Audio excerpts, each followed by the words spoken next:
নমস্কার, Rishibani institute of Vedic অ্যাস্ট্রোলজির পক্ষ থেকে স্বাগত জানাই আজকের জ্যোতিষ আলোচনায়। আমি শান্তনু আপনাদের সঙ্গে।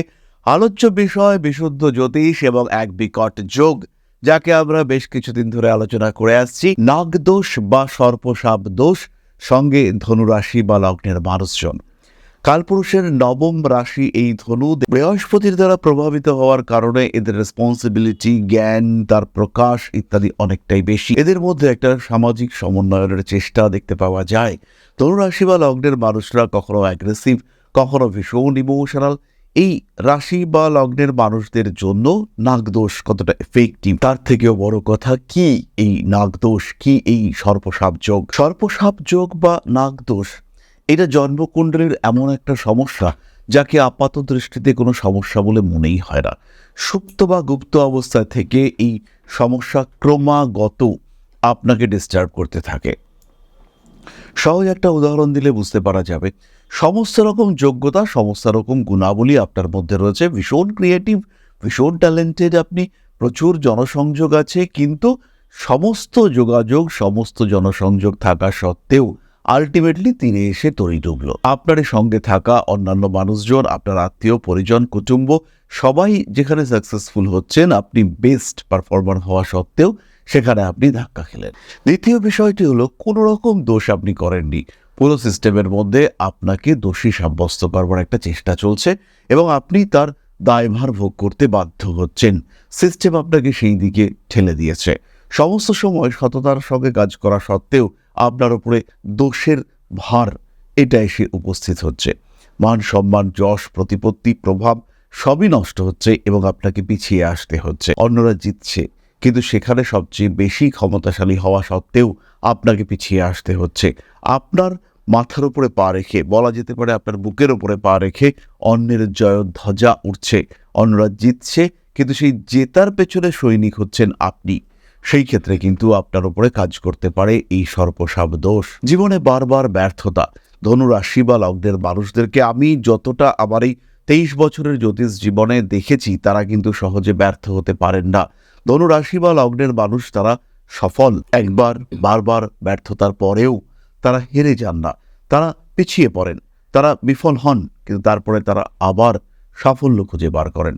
প্রত্যেকটি বিফলতা থেকে তারা সাফল্যের সূত্র খুঁজে বার করবার চেষ্টা করেন এবং নিজেকে বারবার রেকটিফিকেশন, বারবার গ্রুমিং করবার পরে তারা কিন্তু সেই জায়গায় এসে পৌঁছন যেখানে রয়েছে সাফল্যের ক্ষেত্রটি। সুতরাং জন্মকুণ্ডলিতে গোপন কিছু বাধা, যাকে আইডেন্টিফাই করা একটু মুশকিল এবং যার ফলে জীবনের অগ্রগতি বাধাপ্রাপ্ত হয়। সবচেয়ে বড় সমস্যা, এর থেকেও বিকট দোষ রয়েছে, কিন্তু সেগুলি প্রকাশিত। কিন্তু নাগদোষ বা সর্পসাপ দোষ, এদেরকে আইডেন্টিফাই করা যায় না। আবার এদের সঙ্গে সম্পর্ক রয়েছে পূর্বজন্মের, এদের সঙ্গে সম্পর্ক রয়েছে পূর্বপুরুষের। তাই নাগদোষ বা সর্পসাপ দোষ আপনি জানেনই না কেন আপনি শাস্তি পাচ্ছেন, কোন জন্মের কৃতকর্মের শাস্তি আপনি পাচ্ছেন। হিন্দু শাস্ত্র, বলা যেতে পারে সনাতনী শাস্ত্র, কিংবা আমাদের হিন্দু মাইথোলজি, আমাদের হিন্দু জ্যোতিষ, আমরা কিন্তু সবাই পূর্বজন্মে বিশ্বাস করি এবং পূর্বজন্মের কৃতকর্মের ফল নিয়েই বা পূর্বজন্মের কৃতকর্মের ফল ভোগ করবার জন্যই আমাকে এই জন্ম দেওয়া হয়েছে, এটা আমরা বিশ্বাস করি। তাই পূর্বজন্ম বা পূর্বপুরুষের কৃতকর্মের ফল যদি আপনাকে ভোগ করতে হয়, আমরা বহু সময় শুনেছি, একটি পরিবারে আমি একবার গিয়েছিলাম, গিয়ে তাদের ইতিহাস জানতে পারি এবং সেই ভদ্রলোকের বক্তব্য হচ্ছে, আমাদের বংশে অভিশাপ লেগে রয়েছে, আমাদের বংশে ক্রমাগত বিভিন্ন ধরনের সমস্যা, এটা ওটা সেটা এরকম বিভিন্ন ধরনের বিষয় লেগে রয়েছে এবং এই বংশ হচ্ছে অভিশপ্ত বংশ। কোনো না কোনোভাবে বিপদ, কোনো না কোনোভাবে সমস্যা, সেটা কিন্তু এই বংশের প্রত্যেকটি মানুষের উপরে রয়েছে। তো কেন এটা? তাদের বক্তব্য হচ্ছে, তাদের কোনো না কোনো পূর্বপুরুষ তারা জমিদার ছিলেন এবং সেই জমিদারি প্রথা চলাকালীন তারা এত অত্যাচার করেছেন, এত হত্যা করেছেন, এত শোষণ করেছেন, তার সাপ নাকি বংশ পরম্পরায় প্রভাবিত হচ্ছে। এই পরিবারে কোনো পুরুষ মানুষের জন্ম হয় না, আর যদি কোনো পুরুষের জন্ম হয় তাহলে 18 বছর বয়সের মধ্যে সেই পুরুষের কিন্তু মৃত্যু হয়। বিষয়টা শুনে আবার গা শিরশির করে উঠল, কিন্তু এই ঘটনা, এটি কিন্তু ওয়ান কাইন্ড অফ সর্পসাপের প্রকাশ। তাহলে প্রশ্ন হলো, জন্মকুণ্ডলিতে কি ধরনের দোষ থাকলে তাকে সর্পসাপ দোষ হিসেবে ট্রিট করা যেতে পারে? আসুন দেখা যাক শাস্ত্র কি বলছে। রাহু কেতু ইউত চন্দ্র পঞ্চমে নবমে অথবা सर्पसाप समूह योग পুত্র নাশং করোতি সাহা। অর্থাৎ রাহু কেতু যুক্ত চন্দ্র পঞ্চমে অথবা নবমে অবস্থান করলে সর্পসাপ যোগ সৃষ্টি হয়, যার কারণে পুত্রনাশ হতে পারে, বংশহানি হওয়ার সম্ভাবনা সৃষ্টি হতে দেখতে পাওয়া যায়। দ্বিতীয় একটি শ্লোকে বলছে, পুত্র স্থানগত রাহু কেতুর্বা ইয়দি তিষ্ঠতি পূর্বজন্ম কৃত শাপ সর্পসাপ ইতি স্মৃতঃ। অর্থাৎ পুত্রস্থান পঞ্চম ভাব, সেখানে যদি রাহু বা কেতু অবস্থান করে তবে পূর্বজন্মকৃত সাপ সেটি সর্পসাপ হিসেবে বিবেচিত হয়। সুতরাং সর্পসাপ দোষ সম্পর্কে একটি ধারণা আমরা পেলাম। এছাড়াও আমরা দেখতে পাই যদি রাহু কেতু এরা দুস্থানগত হয়, রাহু কেতু যদি অশ্লেষা নক্ষত্রে অবস্থান করে, অশ্লেষা নক্ষত্র যদি প্রবল পীড়িত হয়, বৃশ্চিক রাশি যদি পীড়াগ্রস্ত হয়, সেই ক্ষেত্রে এই সর্পসাপ দোষ সৃষ্টি হয়।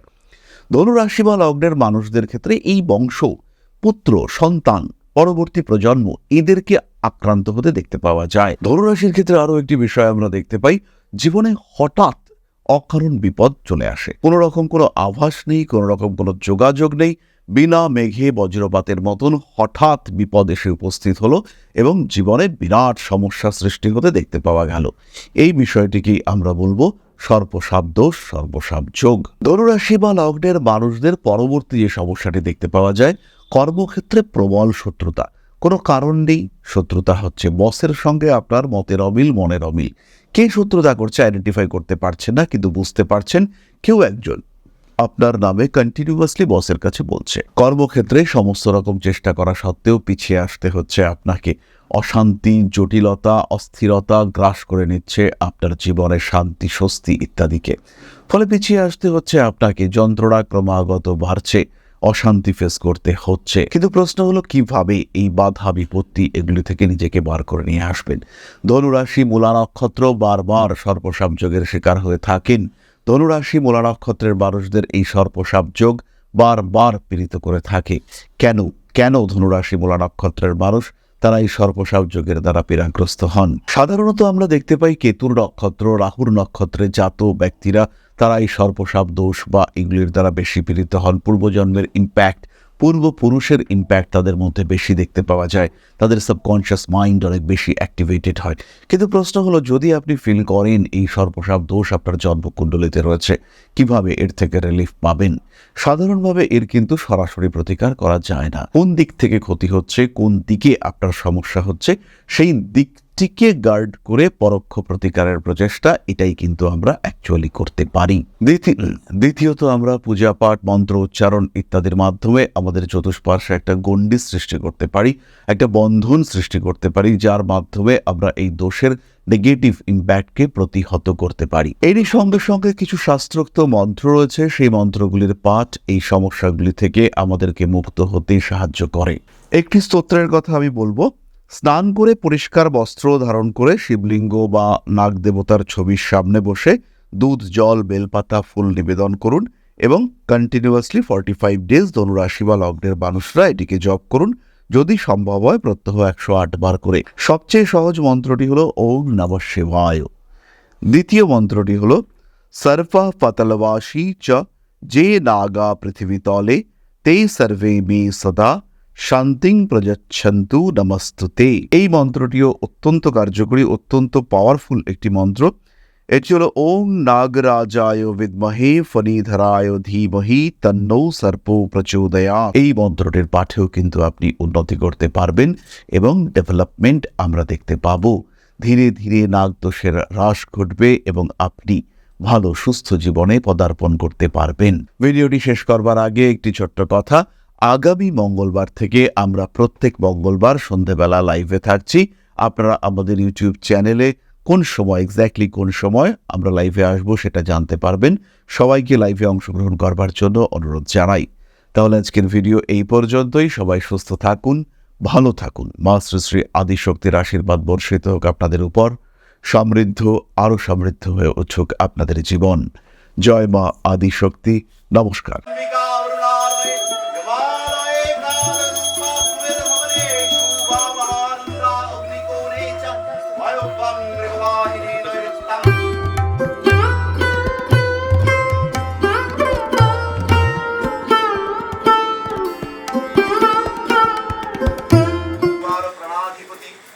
दक्षिणा कालिका परिषदाय स्वाहा